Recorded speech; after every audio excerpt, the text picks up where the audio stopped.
ẹni tí ayé ẹ̀ ti bàjẹ́ ṣó ti rí kòtò any dig that they have dug for you as in wọ́n ti gbé pòkò wọ́n ti gbé mi mo bí ma ṣe sọ Yorùbá yẹn, do you understand?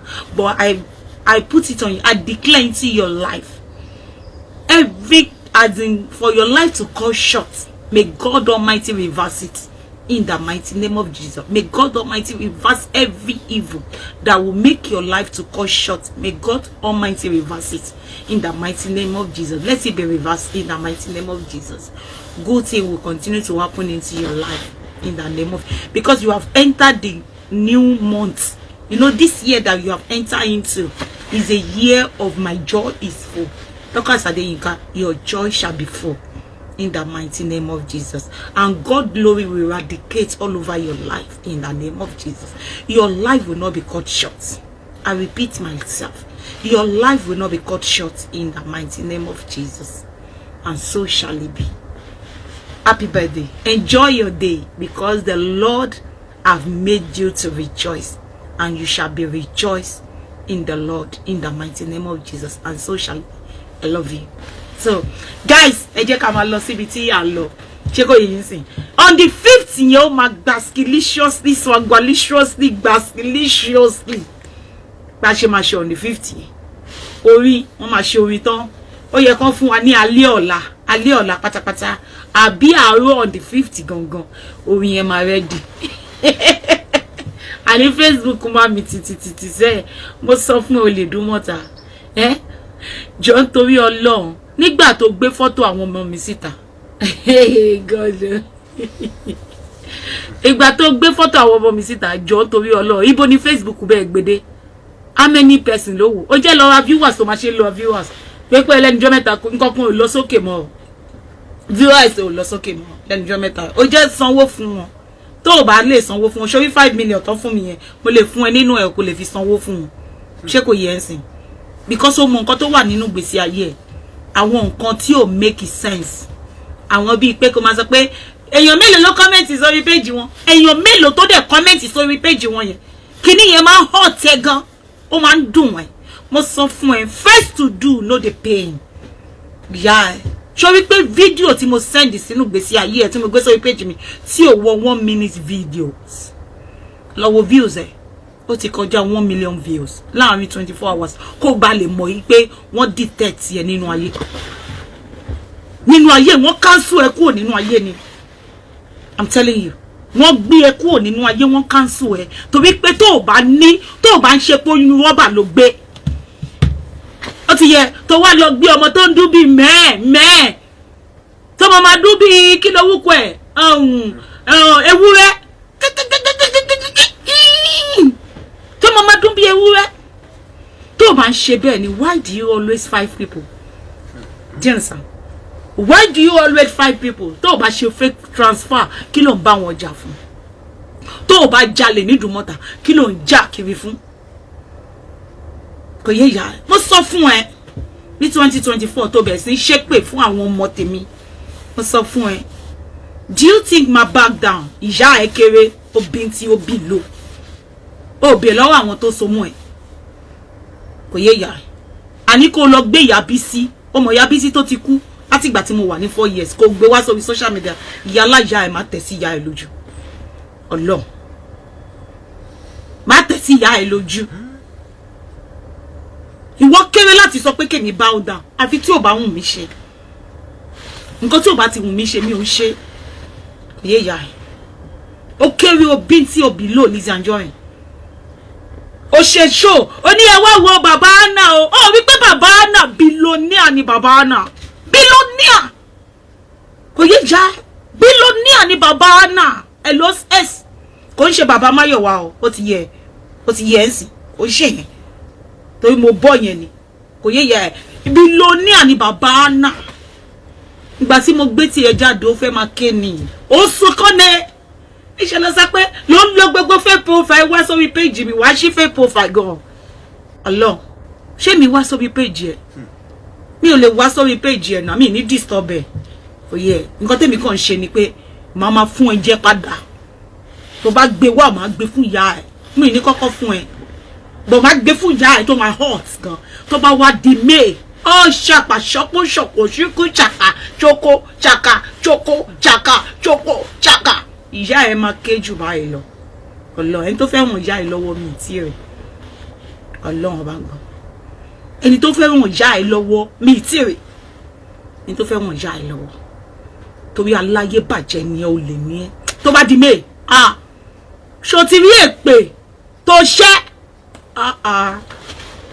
wọn sí ìrìn Anamáyọ̀wá rí kó ṣe pèrè wàá rí tí máa ṣe fún un ṣó ti rí ewúrẹ́ tó lọ gbé wálé tó pè lọ́mọ ní ìmọ̀bí tó ti lọ rí ewúrẹ́ gbé wálé tó ṣe wàá rí bí máa ṣe wàá gbé sí ni tó bá di May wàá rí nǹkan tí máa ṣe fún ẹ ṣó sọ pé o máa ń sáré lọ gbé àwọn ọmọ lọ́mọ lọ gbé fọ́tò àwọn ọmọ lọ́mọ tí wàá máa ṣe pè sí wàá wà comfortable àwọn lórí burúkú kan wọ́n máa bẹ́ẹ̀ ṣe àmì sí wàá rí máa ṣe design ewúrẹ́ tó lọ gbé wá ewúrẹ́ tó lọ gbé wá tó yẹ pé rọ́bà ló gbé síkùn tó wá sọ di ewúrẹ́ mú ẹ lọ́wọ́ wàá rí nǹkan tí máa ṣe fún ẹ ṣé kò yé ya wàá rí nǹkan tí máa ṣe máa sọ fún ẹ pé ìbí òjù bí lọ ewúrẹ́ tó lọ gbé dání tó wò bóyá ó jọ ọmọ fún ẹ ó ti yẹ ẹ sìn ọmọ gangan làwa bí àwa bímọ gangan ni agbóyún àwa lè gbóyún á náà síta báyìí òye bá ṣe lóyún ẹ bá ṣe gbóyún ẹ àwa lè gbé jáde òye ya a lè gbóyún Máyọ̀wá síta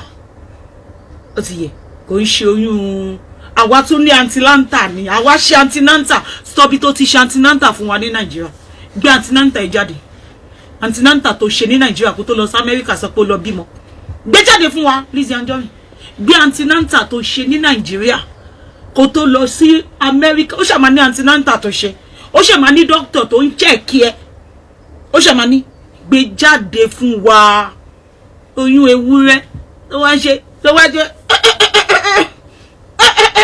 ó mọ̀ pé pé ẹ ló wà fẹ́ tì ó mọ̀ pé pé ẹ ló wà fẹ́ tì wàá ṣí dúdú tó bá di May Ọlọ́run bá ń gbọ́ wàá ṣí dúdú tó bá di May ṣé kò yé ya ayé á bàjẹ́ ìmọ̀ sọ bẹ́ẹ̀ fún ẹ ayé á bàjẹ́ ṣé kò yé ya ayé ẹ má bàjẹ́ ìmọ̀ sọ bẹ́ẹ̀ fún ẹ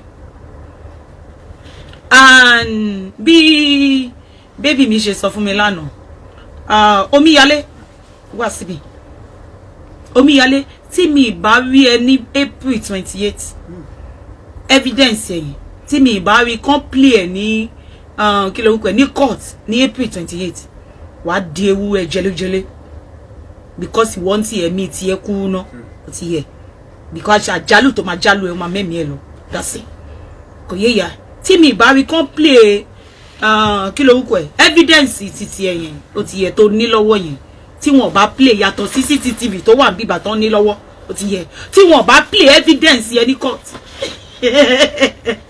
ikú máa pa omíyalé Ọlọ́run mi understand ẹ̀yin èèyàn kí ló dé tó jẹ́ pé Nigerian people ló kún lórí page yín àwọn Nigerians because they will be believing everything that you guys are saying.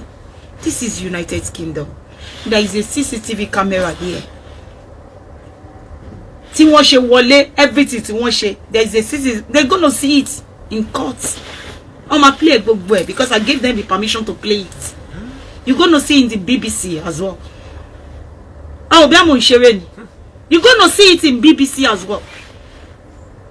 But tí yé ya ẹ̀ omíyalé tó o bá gbé evidence yẹn mi mọ nǹkan tó dé tó o gbé fún wọn láti jẹ ọjọ́ ẹ̀ evidence tó ní ṣé o mọ̀ pé o tẹ̀lé wọn wá ẹjọ́ wá nínà ṣé o mọ̀ pé ẹjọ́ wá ṣiṣẹ́ tẹjọ́ wá ṣàmì ni ẹjọ́ wá ṣàmì ni evidence tó wà lọ́wọ́ ẹ yẹn ṣó ti yẹ ṣé kò yẹ ẹ sìn tó gba fóònù mi fún odidi 9 months ó ti yẹ tí wọ́n discharge case tí wọ́n ní wọ́n ní case evidence tí wọ́n fẹ́ gbé wá forward jọba mi submit ẹ lọ́n di 28 bá mi submit ẹ kò yé ya bá mi submit ẹ lọ́n di 28 ó ti yẹ tó máa gbé CCTV jáde tó bá correspond fún evidence olórí burúkú tó sọ pé ó níyẹn ṣé kò yẹ tó fi torí ẹ gbé òbò mi sórí social media o mẹ́mọ̀ bẹ́ẹ̀ jiyàn pé kò ṣe òbò mi ló gbé sórí social media tó ti torí ẹ boyfriend mi ń bọ́ mi jà kékeré sọ bẹ́ẹ̀ mọ̀ tó ti torí ẹ torí tèmi yé mi tó ti torí ẹ gbé òbò mi sórí social media ayé á bàjẹ́ ìmọ̀ sọ bẹ́ẹ̀ fún ya ayé ẹ̀ máa bàjẹ́ òye ìyá ayé tó bá yàtọ̀ sí evidence CCTV cameras tó wà ń bíbà tó bá yàtọ̀ ṣé kò yé ìyá ẹ̀ fún evidence tó gbé dání ayé ẹ̀ máa bàjẹ́ lórí social media because ìwọ́n tí o ti gbọ́jọ́ kú ẹ̀ náà ikú ẹ̀ máa ayé ẹ̀ máa conscious kò yẹ ayé ẹ̀ ò lè pẹ́ láyé ṣé kò yẹ ẹrù ẹlẹ́rù tó fẹ́ rù yẹn wọ́n ti bẹ́ẹ̀ tó ní tẹ̀lé lọ́bẹ̀ tó lọ́tẹ̀lé àwọn fún ẹ báyìí wọ́n tẹ̀ fún àwọn fún ìyá ẹ̀ wọ́n tẹ̀lé àwọn fún ìyá ẹ̀ so on the 28th yẹn evidence yẹn gba wọn gbé wá síbẹ̀ ó ti yẹ ń sìn evidence tí wọ́n ní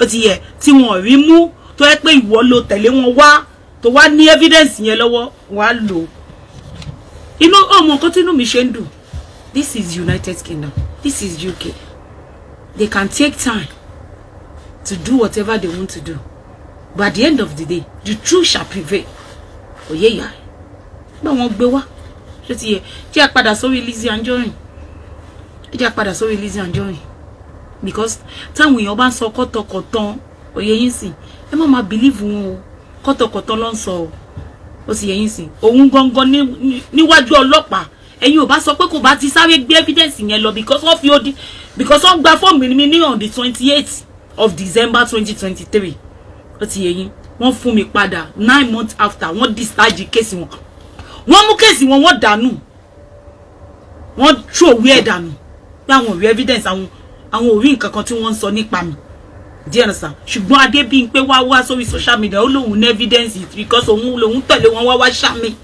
Adébímpé wà lára àwọn tó ṣẹlẹ̀ wọn wá ṣàmì ṣé kò yẹ yín sìn ó tẹ̀lé wọn wá torí ẹ̀ ní Adébímpé ṣe ní ìwòwò mi lọ́wọ́ that's why tí Adébímpé have my own noodle ó ti yẹ yín sìn that's why tó ṣe ní lọ́wọ́ so ó ní evidence lọ́wọ́ ẹ jẹ́ kó gbé wá tó bá ti di April kò yẹ tó bá ti di April kó gbé wá ó ti yẹ yà kọ́ọ̀tì mínítì yìí kò gbé dání kò fi ṣe evidence mi yé mi o ó ti yé yà wàá gbà kò yé yà wàá rí ó dìgbà yẹn náà let me just keep my mouth shut let me be looking at you because mo máa padà fi yín ṣẹlẹ́yà ni lórí ìkànnì ẹ máa padà dé ẹni ẹ̀sìn because ẹ ti wọṣọ ẹ̀sìn already kò yé yín ẹ ti wọṣọ ẹ̀sìn ẹ ti momi ẹ̀sìn ẹ ti wọ bàtà ẹ̀sìn already kò yé yà yín ẹ wá ń wá memorialization lórí burúkú Lizzy Anjorin ó wá ń wá memorialization olórí ibú nílé ayé yìí tẹ́ bá díjú hello space tẹ́ bá díjú wàá rí imú ẹ kò yẹ ń sìn you don't quick to attack people because of male things ó lè ní náà ní Lizzy ń jà o ìwọ tó bá ralẹ̀ lọ́wọ́ Lizzy ayé ẹ bàjẹ́ ni o ṣé kò yẹ ń sìn ilé òṣì ló ń tà o ẹ ṣáà gbọ́ nǹkan tí mọ̀mí ọba ńlá sọ wọ́n ní inú gbọ́ kìjikìji nílẹ̀ wà and they are not lying ṣé kò yẹ yín sí they are not lying inú gbọ́ kìjikìji ni tó bá ra yẹ lọ́wọ́ ẹ̀ you are just ó kàn jẹ́ yí pé ní ìgbà yẹn tí Esabod máa ń polówó PSO ẹ má gbàgbé pé Esabod àti Lizzy ń jà anything ni Esabod fi bá Lizzy jà nípa business ẹ̀ ṣé kò yẹ yín sí nípa business ẹ̀ Esabod lè má ṣe dáadáa nígbà yẹn ṣé ti yẹ yín sí ṣùgbọ́n nísìn tó wá rí pé PSO ti gbé ẹ lọ sí court ṣé kò yé ìyá ẹ ó wá wò yí pé ẹ ó yá o jẹ́ wọ́n máa gbé Esabod mọ́ ọ lórí burúkú ni ẹ ta ní pé Esabod bó ṣe wà yẹn ó fẹ́ jókòó kó máa gba gbogbo millions tó ń gbà lọ́wọ́ PSO kò ní sọ̀rọ̀ ṣó tí gbogbo àwọn tó jáde yẹn wọn ò ní tó bẹ̀ láti bọ́ síta wọn ò ní lè bọ́ síta pé PSO mú gbówó àwọn lọ tani PSO àti Esabod wọ́n wà ní good relationship Esabod owó bẹ̀ Esabod lè ṣe kó máa gbowó ẹ̀ lọ èwo lọ́kàn ṣe bó ń polówó ni ó lè ṣe tí PSO dẹ̀ máa gbowó yín lọ but Esabod refuse to do that that is one thing máa ṣe fún lákólé di títí ó refuse láti wò pé kí PSO kó máa ford àwọn èèyàn lọ ó refuse láti ṣe bẹ́ẹ̀ ṣé kò yẹ yín sìn ó rí i pé ọ̀pọ̀lọpọ̀ ènìyàn ló wá ń bọ̀ òun pé PSO mò fáwọn nílẹ̀ PSO mò fáwọn nílẹ̀ PSO mò fáwọn nílẹ̀ Esabod wá síta ọ̀pọ̀lọpọ̀ àwọn èèyàn wọ́n bẹ̀ sí bọ́ síta ìwọ wá rò bóyá opportunity yẹn because nígbà tí Esabod ń polówó PSO ó ti yẹ tó ń fi ba ilẹ̀ títì ẹ jẹ́ ìwọ jáde náà Esabod ló yẹ kó máa gbé ṣépè ó yẹ kó máa gbé Esabod ṣépè ni ó bẹ̀rẹ̀ sí ní gbé PSO ṣépè ó bẹ̀rẹ̀ sí ní sọ gbogbo àṣírí ẹ̀ fún aráyé tání pé o bá farabalẹ̀ ní ọjọ́ tèní ìwọ ló bá lẹ́nu ọ̀rọ̀ bó lórí burúkú ẹ̀ ó lẹ́nu ọ̀rọ̀ nítorí pé PSO ó jàre gbogbo kóòtù tó gbé ẹ lọ gbogbo kóòtù tí PSO mú gbé ẹ lọ ó jàre ẹ̀ because number one PSO mo fi ọjọ́ kan ṣe show fún ẹ rí kò fi ọjọ́ kan ṣe show fún ẹ rí ó máa ṣépè fún ọmọ ẹ̀ wàá ṣépè fún àwọn ìyàwó ẹ̀ èyí tó ti kú nínú ilé ẹ̀ gan wàá ṣépè fún gbogbo business ẹ̀. That is not how you roll. Tí Esabod bá sọ pé cream ò dá tí Farida ló dá Farida kọ́ ló máa ṣépè fún hello Farida kọ́ ló máa ṣépè fún torí number one Farida ò ever láti ẹnu ara ẹ̀ kó sọ pé cream ò dá ó mọ orí mélòó tó ti gbá ní táyé ẹ̀ fi bàjẹ́ kò yẹ Esabod ló yẹ kó direct ọ̀rọ̀ sí kò ṣe Farida kò ṣe PSO so many people tó ń polówó lọ́wọ́ Esabod gbogbo pátápátá ló ṣépè fún nígbà tí Sọjí náà kò yẹ ó ti torí ẹ̀ ó pa ìyá Abímbọ́lá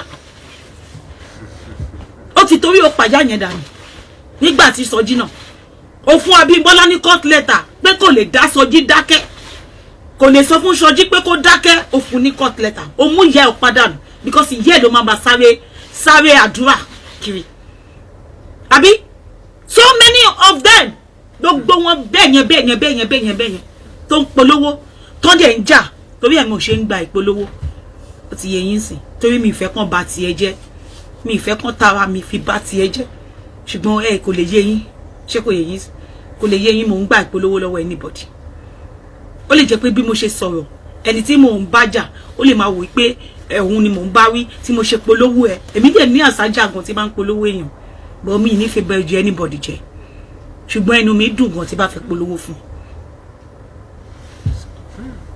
Abímbọ́lá Ṣòǹdè kò tí bọ́ síta ṣe show fún ẹ rí bọ́ nítorí pé Sọjí ló ń polówó ẹ̀ ó ṣe kí ni ó di ọ̀tá Abímbọ́lá di ọ̀tá ẹ̀ ó fún ní court case ṣé kò yẹ ẹ́ sìn same thing tó ṣe fún Farida and so many more of them tí wọ́n ń ṣe kíní kí ló wúkọ ẹ̀ tí wọ́n ń polówó lórí social media yìí tí wọ́n ń ṣe ságà tó ń bẹ̀ jà gbogbo àwọn tí Esabod polówó fún pátápátá gbogbo wọn pátápátá ló ṣe àdàbí fún pátápátá láì ṣe single one show fún ẹ ní ọjọ́ tẹ̀ní tí Esabod àti tó ní pé ó farabalẹ̀ ní because ọba ni Ọlọ́run nìkan lọ́ba dákẹ́ dájọ́ òun nìkan ló máa ń dákẹ́ lòun ló máa ń dá ẹjọ́ fún àwọn ènìyàn tó ń ṣe ibi nínú ayé ṣé kò yẹ tó bá jẹ́ yí pé ó farabalẹ̀ ní ọjọ́ tẹ̀ní tó bá sọ̀rọ̀ ẹnu agbọ́n olórí burúkú tó wá jókòó 3 hours tó wá ṣe show tó wá ń gbé Esabod mọ́ra tó ń gbé Esabod mọ́ra tó ń ṣe ọgbà tó ń ṣàwò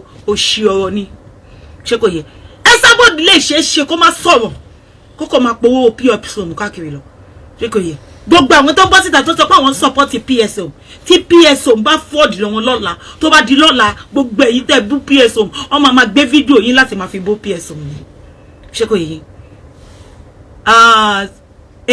call a spade because àwọn target àwọn people yìí tó ń ta ilẹ̀ even including Lizzy àwọn tó wà ní abroad ló máa ń target their target are the people that are based in abroad kí ni reason why tó ṣe máa ń base tó ṣe máa ń sọ fún yín tó ṣe máa ń target yín because you don't know any place in Nigeria mọ bí kankan ní Nigeria ṣé kò yé yín sí mọ anywhere ní Nigeria ṣé kò yé yín igbó kìjikìji níbi tí wọ́n máa gbé yín lọ ọ̀tọ̀ ní ilẹ̀ tó máa show fún yín ọ̀tọ̀ níbi tí wọ́n máa gbé fún yín pé ibẹ̀ ni kẹ́ ti wá ralẹ̀ ẹ máa wò yí pé that is the reason why their target are the people that based in abroad ṣé kò yé yín tí Esabod bá decide láti dákẹ́ kó dẹ̀ máa ẹ ṣàgbọ́ iye tó ń sọ pé tó ń gbà fún advert tí Esabod bá decide láti dákẹ́ and so kí ló máa ṣẹlẹ̀ ta ló máa bá jẹ nínú wọn báwọn ra lé lọ́wọ́ PSO nobody tó máa lè tender anything because ó ṣì ní pé Esabod ń polówó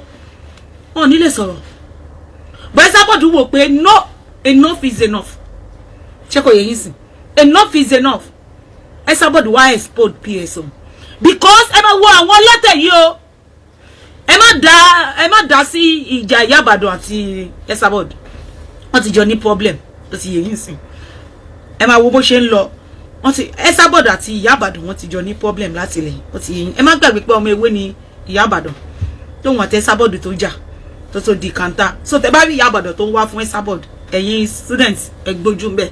Tẹ́ bá rí Esabod tó ń wá fún Ìyá Ìbàdàn, ẹ gbójú ńbẹ̀. Kò sọ́tà wa nínú àwọn méjèèjì. Ó ti yé yín sí. Ṣé kò yé yín sí? Ọ̀rọ̀ tèmi fẹ́ sọ ni pé tẹ́ bá rí anybody tó ń support PSO tó ń bú Esabod, àwọn lọ́tẹ̀ ni, àwọn tí wọ́n jọ ní kanta. Ṣé kò yé yín sí? Tẹ́ bá rí anybody tó support Ìyá Ìbàdàn, àwọn tó hate Esabod ni. Tẹ́ bá rí anybody tó support Esabod, àwọn tó like Ìyá Ìbàdàn ni. Kò tí yé yín sí. Ọ̀rọ̀ social media. Ṣé ti yé yín? Tẹ́ bá rí anybody tó wà lẹ́yìn PSO fún nǹkan tó ṣe tí ò dá tó scam àwọn ènìyàn, ẹ mọ̀ pé ọ̀tẹ̀ ó di dandan kó rìn wọ́n lẹ̀. Ọ̀tẹ̀ máa rìn wọ́n mọ́lẹ̀ ni. Torí pé tẹ́ bá sọ fat fún PSO, kò ní ever ó máa tún brand there. It's a big brand. PSO is a very big brand. For you to have a name, for you to be labeled that kind of a name. Kò ní sẹ́ni tó máa fẹ́ ṣe business mọ́ pẹ̀lú PSO. I'm telling you guys. Kò ní sẹ́ni tó máa fẹ́ ṣe business pẹ̀lú PSO mọ́. They will not believe you. Kò sí business tí PSO máa fẹ́ ṣe sí. Nobody in abroad will be able to do it. Kò yé yín sí. Pẹ̀lú scandal tó ní pẹ̀lú Esabod, pẹ̀lú ọ̀pọ̀lọpọ̀ àwọn receipt àwọn èèyàn tó gbé jáde. They are working for their hand money. Kò yé. Ó rí pé mo lè yọwọ́ síta ni. Because it's fucking cold. It's bringing out block on your block. And so many people like that. Ní ìlú tí wọ́n wà tí ìlú yẹn your block. And they are bringing that money to buy land and then scam. Let's put a spade. PSO ọ̀rọ̀ lórí social media, it should not be a saga. PSO should have come and say, okay, and you customer me. This is the time tí ma sanwó yín pé accepted ẹ sanwó yín lẹ́ǹkan náà ni. Mo ní lè san gbogbo ẹ̀ lẹ́ǹkan náà. Ṣé tí ma sanwó tí instrumentally, ṣé ẹ mind? It should be resolved because of your name. You need to guide your name, PSO. You don't get it. You need to guide your name because this is your name that is going to be ruined. This is the business that you have worked for so many years. Unless you buy a 419. If you are not being to 419, this is your name, and your name is about to be ruined. It's not about saga. It's not about somebody fighting for you. It's not about people hating on Esabod. It's not about people supporting you. No, you see those people that are supporting you, they are the enemy of Esabod. You don't get the logic on social media. They don't like it. Because you have a problem with Esabod, you are abusing Esabod. That is the reason why you see them. You see them on your platform. One more, this is the way your platform will be full. No! Remember your business. Remember your brand, PSO. Remember your brand. Remember your brand. Your brand is what is going to be tarnished. Do you want to start from the beginning again? How will you start from the beginning? Who is going to trust you? Nobody is going to trust you. Even though you change that name from PSO to another name, don't forget that your name, your real name cannot be changed. Your brand name can be changed, but your real name cannot be changed. Don't jeopardize your brand. Try and resolve it. Even though you don't want to use Esabod anymore as your advert, no matter advert, try and resolve your clients. Do you understand? You see this social media, anybody that is destroying Esabod because of you now, you are destroying your brand. Because Esabod is a saga woman. Esabod was in saga. Everything was on saga.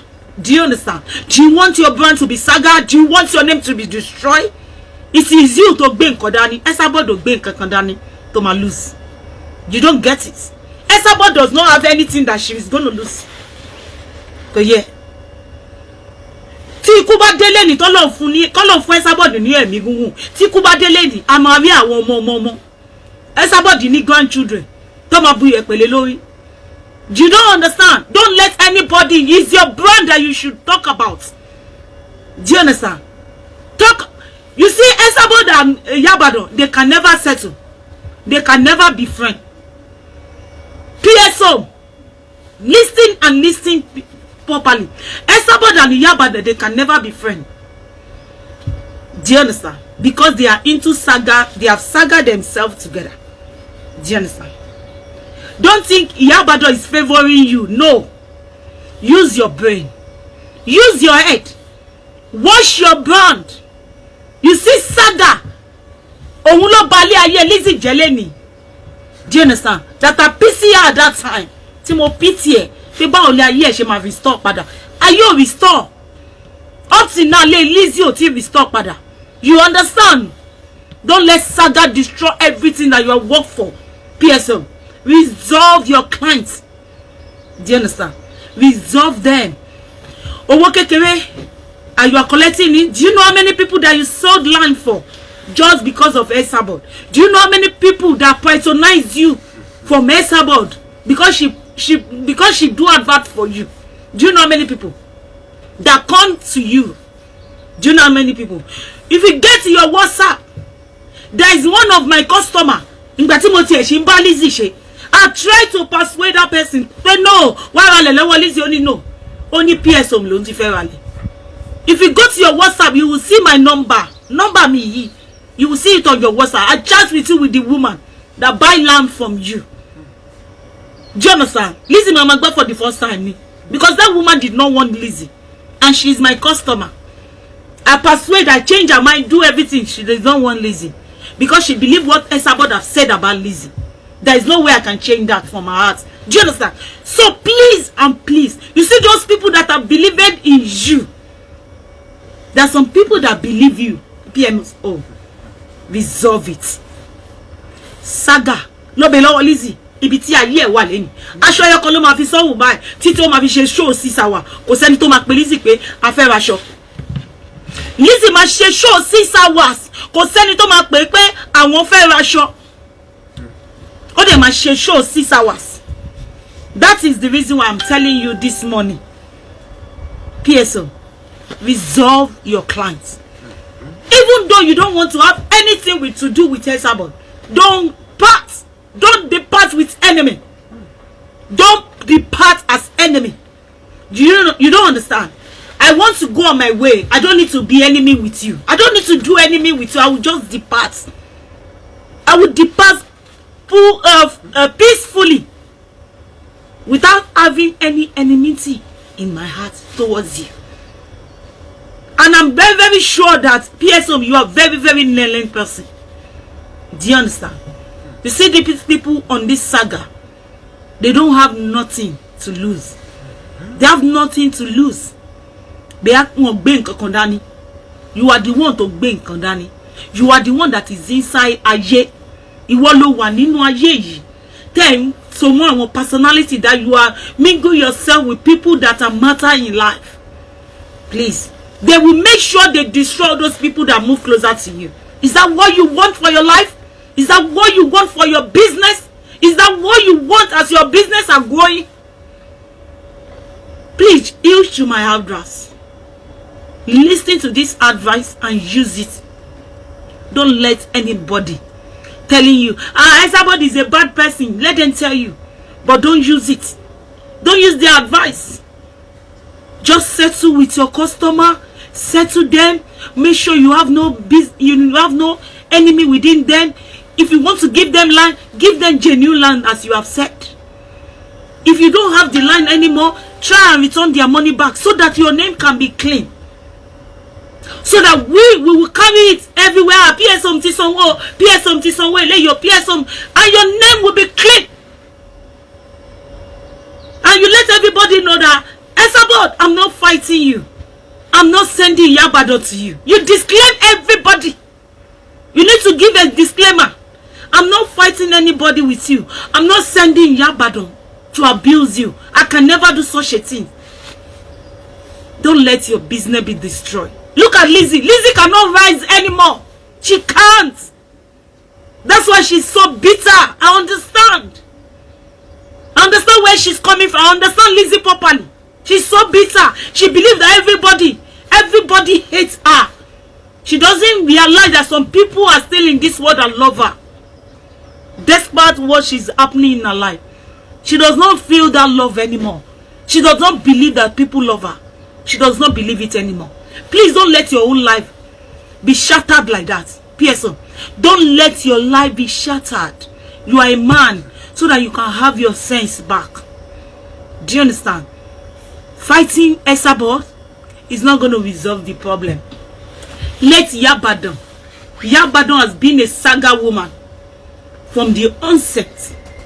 Let her and Esabod, they are enemies. Esabod and Yabadon, they are enemies. Remember that. They are enemies. They can never be friends. Do you understand? Please, you love Yabadon. You love Esabod. That is what you should do. Do you understand? You need to give them equal love. You need to disown them. Disclaimer. I did not send Esabod to abuse Yabadon. I did not send Yabadon to abuse Esabod. You need to disclaim them. Let your world know you are not backing anybody's. Nobody that you are backing up.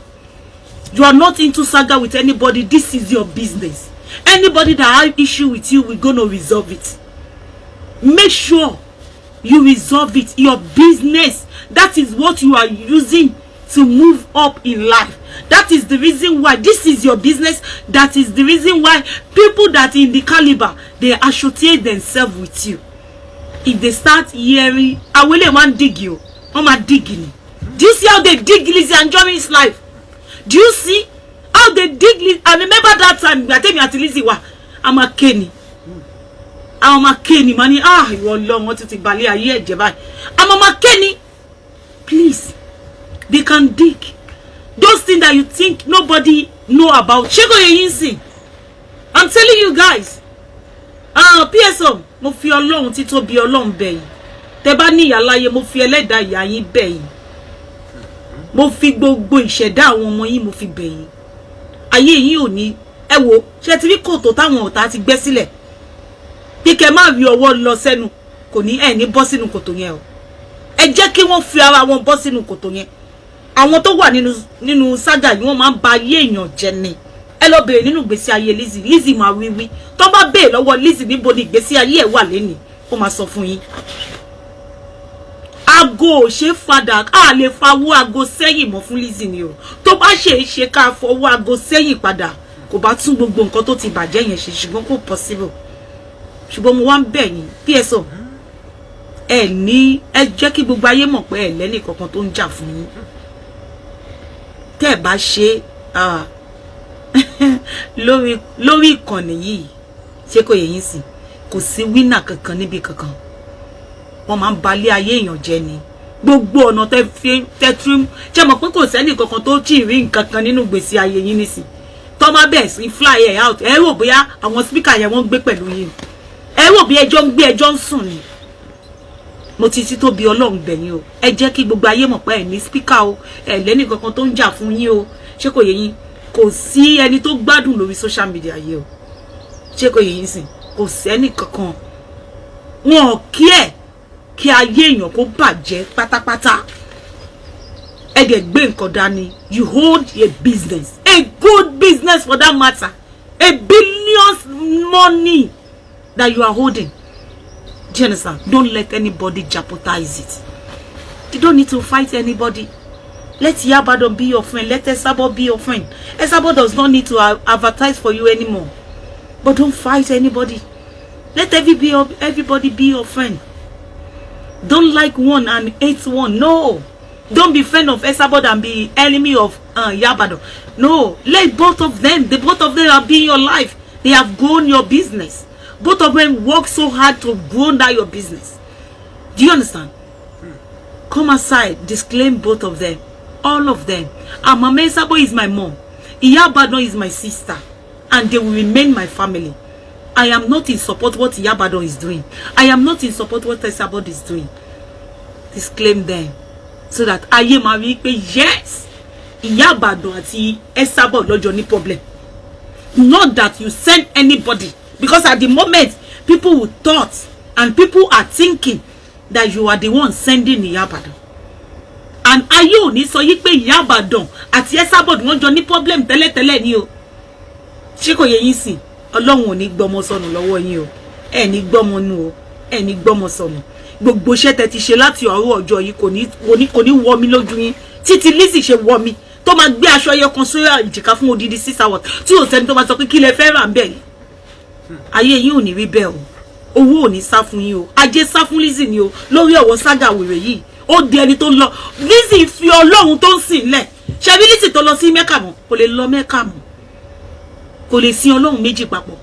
Ó fi Ọlọ́run tó ń sìn sílẹ̀, ó ṣí orí, ó di ẹni tó ń ṣí orí sílẹ̀, ó di ẹni tí ò lọ mọ́ṣáláṣí mọ́, ó di ẹni tí ò kírun mọ́, ó wá di ẹni tó ń ṣe ògùn, ó wá jẹ́ kí gbogbo ayé mọ̀ pé òun ṣe ògùn. Ẹ jọ̀ọ́ ẹ má ṣe wú ẹ o, ẹ má jẹ́ kán tàn ní síbẹ̀, wọ́n máa tàn èèyàn débẹ̀ ni o, kò ń ṣe pé èèyàn fẹ́ ṣe o, wọ́n máa ṣe iṣẹ́ yẹn débi pé èèyàn máa di nǹkan tí ò yẹ kéèyàn di. Ṣé kò yẹ yín sí? Ó sì ṣe dá báyìí o, ó sì dá báyìí, ẹ jẹ́ kó gun mi, ó sì dá báyìí o, because ẹ̀yin nìkan lẹ gbé nǹkan dání. Ẹni tó bá dẹ̀ gbé nǹkan dání kò kí ń bá èèyàn jà, ẹni tó bá ti gbé nǹkan dání nínú ayé kò kí ń bá èèyàn jà. Nǹkan tí ẹ̀yin so many people mọ̀ nìyẹn. Tó bá ti gbé nǹkan dání, ẹnikẹ́ni tó bá ṣẹ̀, let go of that person. Kò ń ṣe pé àìmọ̀ràn sọ ẹ o, but nítorí nǹkan tó gbé dání yẹn, torí nǹkan tó gbé dání yẹn lọ́mọ aráyé fẹ́ depo sí, funfun lẹ ló wọ̀, kó ní yangi má bà tiẹ̀ jẹ́, ẹni tí tiẹ̀ ti bàjẹ́ kó má bà da epo sálà sí. PSO, I never hate you, and I will continue to tell you the truth. I love you. The God Almighty continue to abide with you, give you the wisdom, knowledge, and understanding. Láti lè ṣe gbogbo ọ̀rọ̀ tó wà níwájú yín, and it shall be well with you. Ó máa dá fún yín. So guys, bí a ṣe sọ̀rọ̀ wá àti sọ, because ẹni tá bá wí fún ọba jọ̀ọ́ gbọ́, ẹni tá bá sọ̀rọ̀ fún ọba jọ̀ọ́ gbà. Because nínú ọ̀rọ̀ yìí, ṣó ti yé yín, ẹ má gbàgbé pé Saga Lizzy was 2019. Níjọ́ tó ti jáde fún Tóyìn Abraham pé ó bímọ sí ní ilé alágbo. Ó ti yé yín sí, nígbà tí Tóyìn Abraham ṣẹ̀ṣẹ̀ bímọ kókó ni Lizzy Anjorin bọ́ síta tó bẹ̀rẹ̀ sí ní ṣépè fún Tóyìn, tó ń ṣépè fún. Àtijọ́ yẹn ni Lizzy ò ti ní gbádùn mọ́, tó sọ pé Èkó ò ní sùn, Èkó máa bàjẹ́ ní, Èkó ò ní sùn, ẹjọ́ ta ló wá sùn lẹ́ni sí. Ní 2025 Lizzy ò ti sùn. Àtijọ́ 2019 ni Lizzy ti jáde tó ní Èkó ò ní sùn. Ní 2019 láti 2019 títí dé 2025 ọmọ téèyàn bá bí láti 2019 ẹ mọ iye ọmọ tó máa jẹ́ ni. Ẹ kí ni èjì ọmọ yẹn? Lizzy ò tí sùn títí dọ̀la. Ṣé ìgbésí ayé yẹn lè fẹ́ máa lò? Lizzy ò ní ìsinmi, kò jèrè ọkọ tó gbà. Lizzy tún gba ọkọ ní 2020, kò jèrè ọkọ tó gbà. Ó ti yé yín sí, kò jèrè gbogbo nǹkan tó sọ pé òun àti ìyá òun ti lọ fẹsẹ̀, ìyá ẹ̀ fọsẹ̀ títí ní my 12 òun náà fa bọ́, ó kiri ẹpa, ó kiri ráìsì, ó kiri. Ṣé Lizzy jèrè ẹ̀ báyìí? Ó jèrè ẹ̀, ó ṣiṣẹ́ fún oníṣẹ́ ni, kò jèrè ẹ̀ lọ́jọ́ tèmi. Ariwo lójoojúmọ́ ni, every blessed day, kò lè má fowó ṣògùn. Gbogbo babaláwo tó wà ní Nàìjíríà yìí tó wà ní Kotonu, gbogbo wọn ló ti gbowó tán lọ́wọ́ ẹ̀. Kí ló ń wá? Ó ń wá pé kí ayé àwọn tó ń sọ̀rọ̀ òun fún, tó ń sọ̀rọ̀ òun lórí social media káyé wọn bàjẹ́. Ojoojúmọ́ ló ń kí wọn congratulation. Ojoojúmọ́ ló ń kí wọn congratulation. Is that what you gonna do? Ìwọ tó bá gbé nǹkan dání, ìwọ tó mọ̀ pé ó gbé nǹkan dání, pẹ̀lẹ́, ó lóbi, ó lákọ, ó kì í ṣe nǹkan kan fún yàn o. Tó bá sọ pé pẹ̀lẹ́, wọn ò ní tìtorí ẹ̀ pé kán má gé ẹ ní ìjọ́ kejì, wọn ò ní tìtorí ẹ̀ pé torí pé ó sọ pé pẹ̀lẹ́ kán má ṣí báǹkì mọ́. No, pé ṣé nǹkan tẹ́ sọ pé mo ṣe nìyà, ẹ má bínú, wàá ti rọ́nà lọ. Ó ṣeé ṣe tí Lizzy bá lo ọpọlọ ẹ̀ ní 2019, because ọmọ tó ń bí sínú ilé alágbo bó ṣe sọ, ọmọ yẹn fọhùn bí ènìyàn, èyí tó bí sí Florida ìyẹn fọhùn bí ewúrẹ́. Ṣé kò yé yín sí? Ta ní pé kò ti sọ ni ó ti lo initiative ẹ̀. That's why it's very very good for us to ask for oil of wisdom and understanding. Ó ti yé yín sí? That is why it's very good for us to ask for oil of wisdom and understanding in life. Ta ní pé Lizzy ti lo initiative understanding ẹ̀ ni. That's all. Ọmọ tó bí sílé alágbo àtọmọ tó bí sínú hospital, ọmọ ni gbogbo wọn jẹ́. Ta ló ti lo initiative ẹ̀ ni? Tó bá yẹ pé tóòtọ́ bó ṣe sọ yí pé Ìyábọ̀ ló sọ pé kóun lọ sọ yí pé ó bímọ sílé alágbo. Tó bá yẹ pé tóòtọ́ ni, ẹsẹ̀kẹsẹ̀ ló yẹ kó sọ fún Ìyábọ̀ jù Ìyábọ̀ ọmọ tó bí sí hospital àti ọmọ tán bí sílé alágbo ọmọ ni wọ́n. Kò sí tí ò ń ṣe ọmọ nínú ẹ̀. Ẹni tó bí ọmọ sínú ilé gan tó jẹ́ pé ìwọ ló gbẹ̀bí ọmọ ẹ fún ara ẹ̀ àtọmọ tó bí sójú títì ọmọ ni wọ́n. They are doing wonderful. I'm telling you. Ó ṣe é ṣe kí wàhálà tó wà nínú ìgbésí ayé Lizzy ní ọjọ́ tèmi ó ṣe é ṣe kó má wà nínú ìgbésí ayé ó ṣe é ṣe kó má gbádùn láti lọ ó ṣe é ṣe tó jẹ́ pé ká ní pé kò ṣe kí ní 2019 yẹn ni ó ṣe é ṣe kẹ́nikẹ́ni má lọ gbé Fọlá wá ó ṣe é ṣe kí Fọlá má wá sórí social media ó ṣe é ṣe torí pé Lizzy ti wá nǹkan tí ò sọnù òun náà ṣe fún ní nǹkan tí ò sọnù nǹkan tí ò sọnù ní Lizzy ń gbé kiri báyìí òun ni pé ó ṣe wà nínú ìgbésí ayé kìjikìji inú ìgbèkùn ayérayé inú bondage òun ni Lizzy wà àdẹ tí mú ọjọ́ tó máa tú jẹ́ kò yé yín torí kò lè ní ìsinmi títí láéláé I'm telling you ẹ máa ní sùúrù jẹ́ kí sùúrù ẹ pọ̀ jẹ́ kó rí pé yes aláṣejù lẹ́ni yìí ẹ jẹ́ kó rí bẹ́ẹ̀ nígbà tí Lizzy bá mi jà ó ṣe show fún mi láàrin 24 hours ó ṣe show mẹ́wàá fún mi kò yà yín lẹ́nu pé mi ò fún lésì ó yà yín lẹ́nu náà pé mi fún lésì ó máa yà yín lẹ́nu jẹ́ kó rí pé aláṣejù ni jẹ́ kí ayé rí pé aláṣejù ni ìjọ ọwọ́ ẹ̀ tó mi ọwọ́ ẹ̀ ó ká mi mọ́ sí no ọwọ́ ẹ̀ ò ká mi ó gbọmọṣẹ́ pé ó ṣe gbogbo ó ṣe oríṣiríṣi ẹyọ kan ti bá fún ẹ báyìí abẹ́rẹ́ owó ló ń pè abẹ́rẹ́ owó ó wà lọ́wọ́ àwa speaker ẹyọ kan péré la máa fún ẹ a máa yin fún ẹ bí bọ́dúnọ́tún ìjẹ́ gbogbo àwọn speaker aláyé bàjẹ́ tó lọ gbé jáde ìjẹ́ ọ̀rọ̀ wọn ká mi no because wọn gbé òdodo jáde tó má gbé òdodo jáde àwọn èèyàn á wò wọn irọ́ ló gbé jáde wọn gbé òdodo síta nítorí ẹ̀ nílé ayé máa ní sùúrù ìwọ tó ń wò mí ibo ló bí ẹ sí ọ̀pọ̀lọpọ̀ àwọn tá wà mí bá ìmí nínú yín wọ́n bí wa sójú ìmí ìwà tó bí sójú títì kò tí yé yín sí ìmí ìwà tó bí sójú títì ẹlòmíì ó lọ sí hospital bá ló bí ọmọ ẹ̀ sójú ọ̀nà ẹlòmíì wọ ọmọ ẹ̀ ó wà inú ọjà gangan nìyá ẹ̀bí sí inú ọjà ó dẹ̀ gbélé ayé ó ṣoríire kí ni ọmọ tó bá bí sílé alágbo kí ló kọ Lizzy ń bẹ tó bá bí ọmọ sílé alágbo ṣó di dandan kí Tóyìn Abraham lọ sí hospital ni ṣó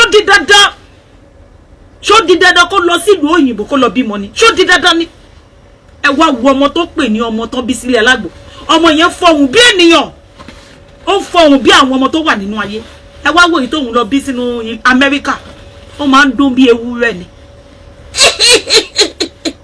ẹ̀yin tẹ́ wà l'Amẹ́ríkà ẹjọ́ báwo ni àwọn ọmọ tó bá bí sí Amẹ́ríkà báwo ló ṣe yẹ kó máa sọ̀rọ̀ ó yẹ kó máa sọ̀rọ̀ bí ènìyàn bọ́ tí ẹ ń fọhùn bí ewúrẹ́ ó ṣe máa ń fọhùn ní. àtijọ́ yẹn ló ti gba wàhálà ẹ̀ àtijọ́ yẹn ló ti gbé wàhálà lé lọ́wọ́ àtijọ́ yẹn ló ti gbé bìlísì lé lọ́wọ́ ló ti gbé ohun tó máa sìn tó máa fi kú lé lọ́wọ́ ló ti gbé ikú àtọ́jọ́ lé lọ́wọ́ àtijọ́ yẹn and I'm sorry for her ó wá gbé tán ẹ lọ wo Lizzy níjọ́ tó kọ́kọ́ ṣe show fún Tóyìn Abraham tó ń ṣépè fún ẹ lọ wo Lizzy Abraham àmì ní Lizzy Abraham ẹ lọ wo Lizzy Anjorin níjọ́ tó kọ́kọ́ ṣe show fún Tóyìn Abraham ẹ lọ wo fídíò yẹn kẹ́ wo bí Lizzy ṣe rí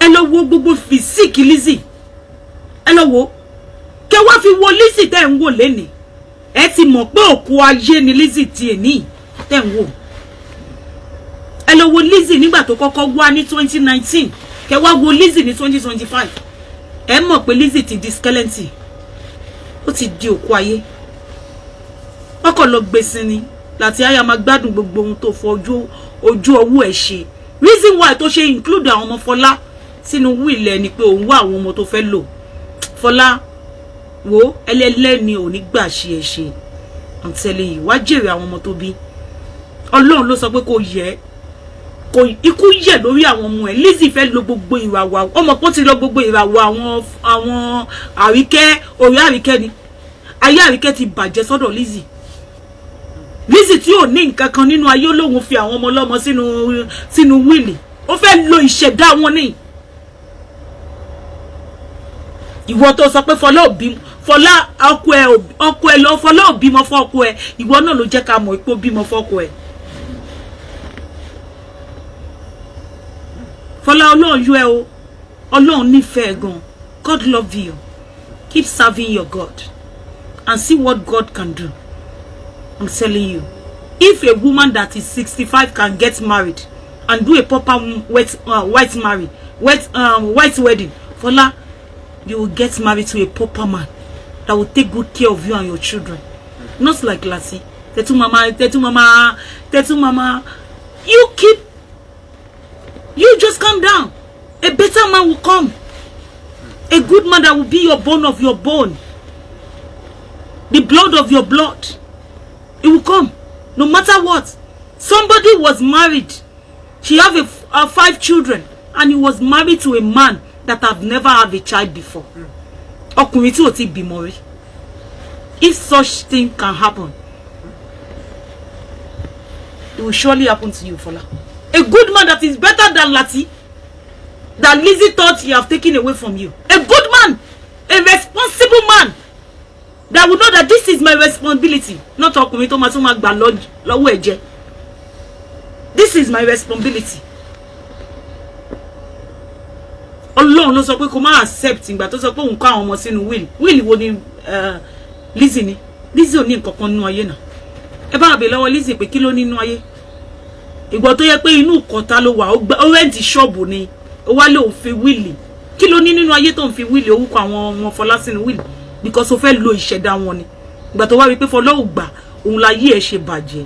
Òun ni kíní yẹn ṣe dàlé ẹ lórí, òun ló lẹ́ni tó ń pariwo lójoojúmọ́. Èkó ò ní sùn, ta ló wá sùn lọ́jọ́ tèmi. You are not sleeping today. Àdàbí yẹn padà yíwọ́ sí ẹ lọ́wọ́ ni. Because ó ti mọ̀ yí pé ó di dandan pé Fọlá ò jẹ́ nìkankan. Òun ló ṣe máa sọ fún wa pé ọmọ tí kò lénìyàn, ọmọ kò lénìyàn ní Fọlá, tó bá pa kò sẹ́ni tó máa béèrè. Ó ti mọ gbogbo ẹ̀. Ó ti mọ̀ pé àwọn ọmọ mẹ́rin yẹn ìṣẹ̀dá wọn wàá lò ìṣẹ̀dá wọn. Wàá lò ìṣẹ̀dá wọn nítorí kò sẹ́ni tó bẹ́ẹ̀ ṣiṣẹ́ tó ṣoríire. Gbogbo wọn máa ń kábàámọ̀ nípa àwọn wá sí ilé iṣẹ́.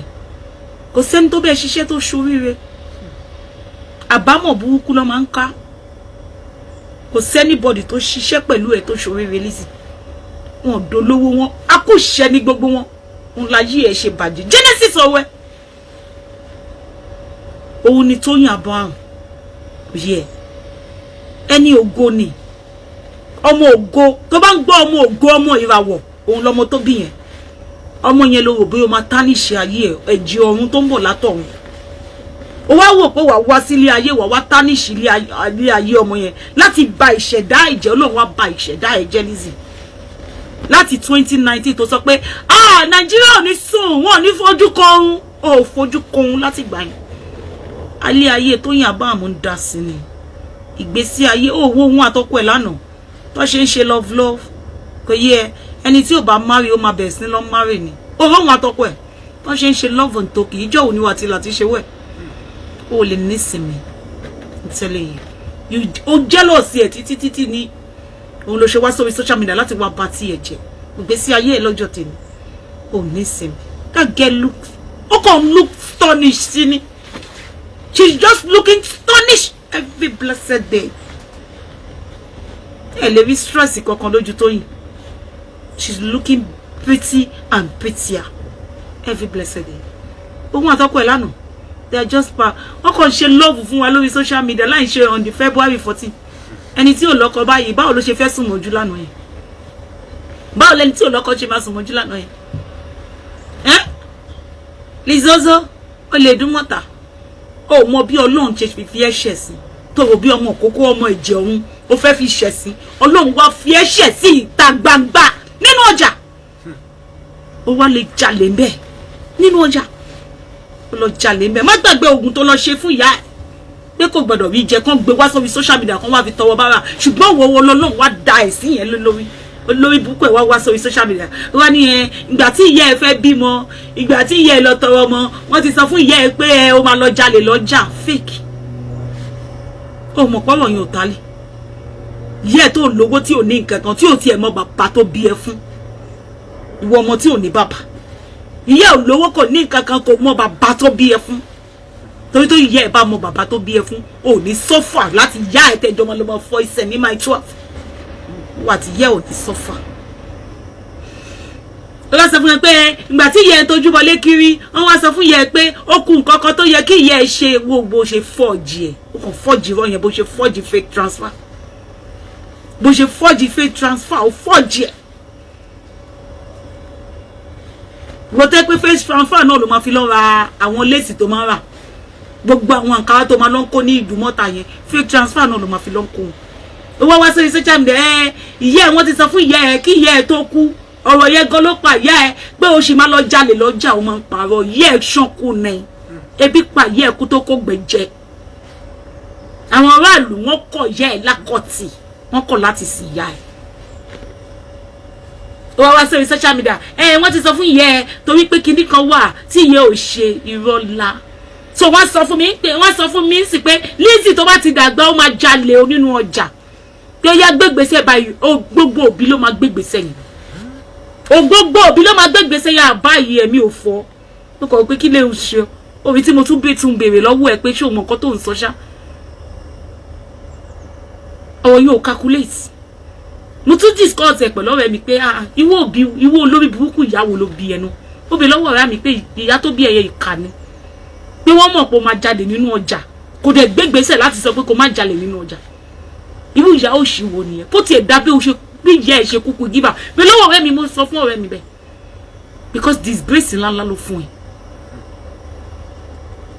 tí ìyá ẹ̀ fi kú tó fi jìyà kú so wọ́n sọ fún pé Lizzy àdàgbà o àtọ́ èjì báyìí o á wà ní mọ́ǹtì bá wà lọ jalè ní Odùmọ̀tà ìyá òde ní wà nǹkan ṣe sí tó máa ṣẹ̀sí láàrin ọjà ńlá bó ṣe sọ nìyẹn o pé wọ́n sọ fún ìyá pé ó máa ṣẹ̀sí láàrin ọjà ńlá lórí irọ́ òde wá sọ yí pé Ìyábọ̀ Òjó òun ló set ẹ̀ up lẹ́yìn tó sọ fún wa pé ìyá ẹ̀ máa gbọ́ pé ńgbà tí ìyá ẹ̀ lóyún ẹ̀ pé wọ́n ti sọ fún ìyá ẹ̀ pé ó máa jalè láàrin ọjà ní my 12 ní ọjà ó máa jalè láàrin ọjà ńlá tí wọ́n máa dún wọn olè mú ẹ lórí kí ló dé tó tún wá sọ fún wa pé Ìyábọ̀ Òjó ló set ẹ̀ up ẹ lọ́nu méjì mi bẹ́lẹ́nu méjì ṣeré mọ́ gbàs kí ló dé tó tún wá pawọ́ fún wa pé Ìyábọ̀ Òjó ló set ẹ̀ up pé wọ́n set ẹ̀ up ni nǹkan tó ti mọ̀ pé ìyá tó bí ẹ ó ti mọ̀ pé ó máa jalè láàrin ọjà kí ló dé tó wá ń dárúkọ Ìyábọ̀ Òjó kí ló dé tó ń ṣépè fún Ìyábọ̀ Òjó lójoojúmọ́ kí ló dé tó ń ṣépè fún Ìyábọ̀ Òjó lójoojúmọ́ wáyé tó máa ṣépè fún ìyá òṣì Rónkẹ́ Abíọ́lá Àkànwó tó ṣorí burúkú tó fọlẹ̀ títí tó lórí burúkú ẹ̀ tó ṣorí ire nú ayé kí ló dé tó máa ṣépè fún Abíọ́lá Àkànwó ìyá ẹ̀ tó wá jẹ́ Ìyábọ̀ Òjó ló wá ń ṣépè fún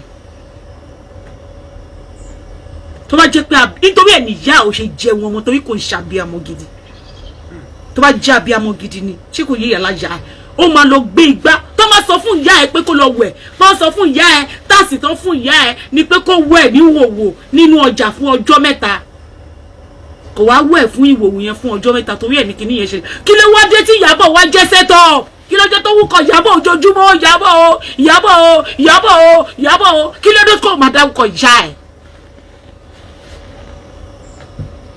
kí ló dé tó máa dárúkọ ìyá ẹ̀ kí ló dé tó ń dárúkọ Ìyábọ̀ lójoojúmọ́ tó ń ṣépè fún bó dẹ̀ ṣe ń ṣépè fún Ìyábọ̀ ni ayé ẹ̀ ń dà sí ìgbésí ayé ẹ̀ ń gbá skilliciously swagalicious kí ló dé tó ń ṣépè fún Ìyábọ̀ kí ló dé a máa dá fún yín o sísà mi o a dá fún yín o she is a liar onígbà tó sọ̀rọ̀ yẹn fún mi báyìí a ní mo tún bèrè ní ó ní Anamáyọ̀wá má lọ mi fún mi ní I don't understand it.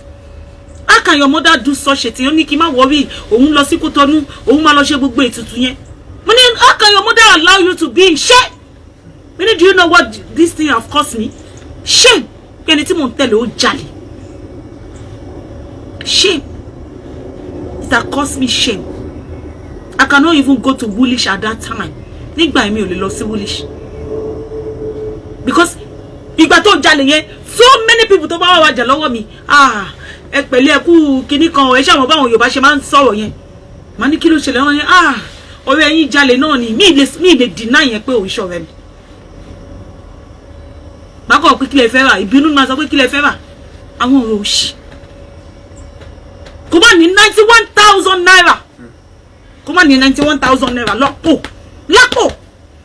kó má ní 91,000 naira lápò wá ní ìyá ẹ ló kọ̀ sí ẹ nonsense talk gbé tó mọ̀ pé ìyá ẹ ló kọ̀ sí ẹ wáyé tó ń ṣépè fún kí ló wúkọ̀ ẹ Ìyábọ̀ lójoojúmọ́ wáyé tó jẹ́ pé Ìyábọ̀ ló ń ṣépè fún lójoojúmọ́ tó bá jẹ́ pé ìyá ẹ ó mọ̀ dí pé tó ṣe lọ jalè ní kí ló wúkọ̀ Ìdúmọ̀tà tó bá jẹ́ pé ìyá ẹ mọ̀ pé yes tó bá dàgbà ó máa dún wọn lè mú ẹ lórí wáyé tó ń ṣépè fún Ìyábọ̀ Òjó kí ló dé tí Ìyábọ̀ Òjó ń gba ìpè lójoojúmọ́ látẹnu ìkọsìnkọ tó sọ fún mi pé ètùtù tó yẹ kí ìyá ẹ ṣe tí ò ṣe àti ẹgbẹ́ fídíò yẹn jáde ètùtù tó yẹ kí ìyá ẹ ṣe tí ò ṣe òun ni wọ́n ṣe dáhùn olè mú ẹ lórí ní Ìdúmọ̀tà pé o máa lọ ṣe ètùtù yẹn lọ́dọ̀ bàbá lábúlé pé àwọn nǹkan ètùtù yẹn wọn kò pé nígbà yìí so wàá lọ ṣe nísìn ẹ máa gbọ́ wèrè ó tún wá sọ ó tún wá pé àgbà tó sùn ó jí máa gbọ́ ó ní ìgbà tó sùn ó rí pé ó rí gbogbo nǹkan tó ń ṣe fún ẹ ní Ìdúmọ̀tà ó ní ìgbà tó wá jí ó wá pe bàbá tó máa ń bẹ túmọ̀ àlá ó pe bàbá lábúlé pé wọ́n gbé kọ̀lẹ̀ ìgbà tó sùn tó sọ yí pé wọ́n ó jí ó dẹ̀ wí pé wọ́n dún wọn lè nú ẹ ní Ìdúmọ̀tà kí ló gbọ̀nà ọbẹ̀ fún níjọ́ Monday that was on Monday on the 5th of February